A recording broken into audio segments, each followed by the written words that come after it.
So now we're going to talk about blocks. It's important to keep in mind that this weapon that you now have is not just an offensive weapon, you also need to be able to protect yourself.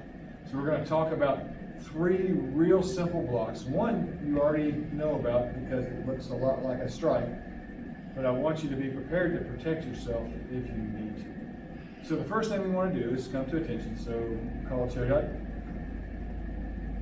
Make sure that we have the bow under our arm. Left hand is in your armpit. We're going to let go. Cunye. Pill sum. Come back up. We're going to go to June B. So we're going to bring it around. Put it on our shoulder. We're going to bend over. Bring the bow up. Reach above our eyesight. Step out.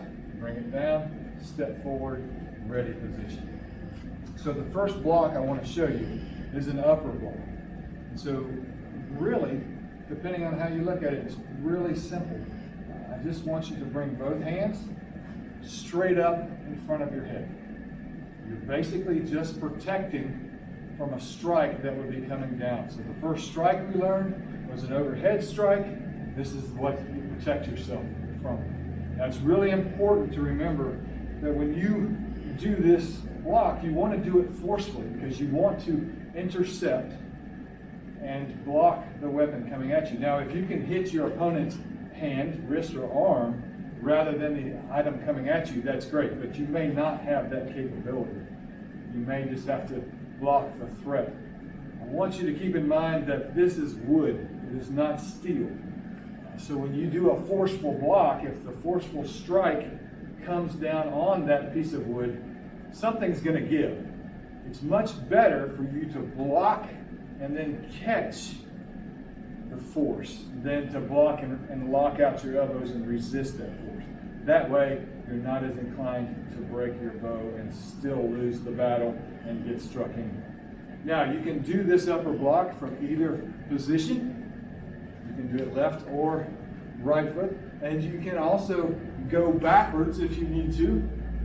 But it's important to realize that you don't have to take ground or give ground when you're blocking.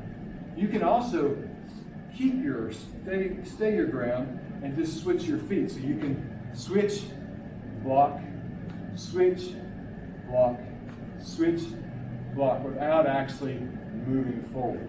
So that's the upper block. So the next block I want to show you is basically a middle block. And what you're doing is taking your bow up.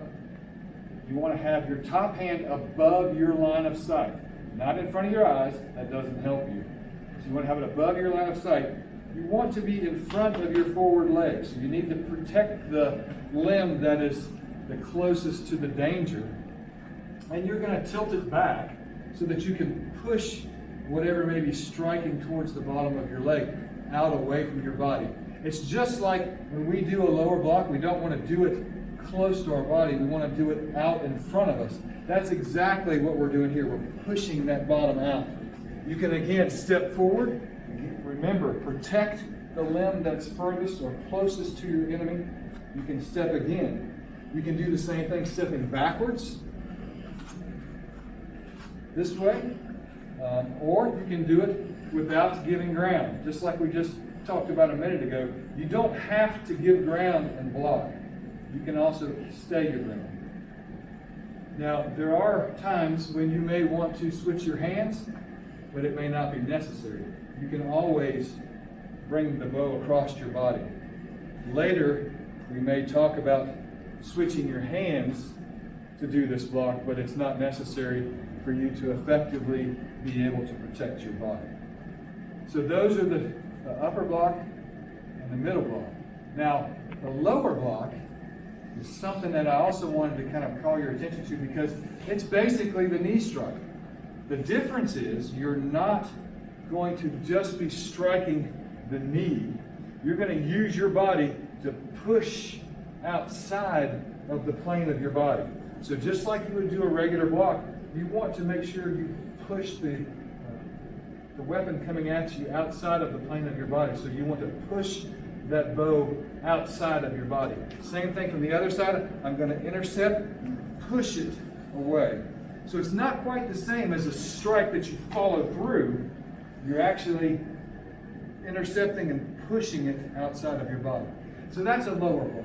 So all three of these blocks are fairly simple. One you've already learned, you're just going to change its purpose. You can either take ground or give ground during doing blocks, or you can stay your ground. The important part to remember is that a bow is not just for offense, it can also help you protect yourself.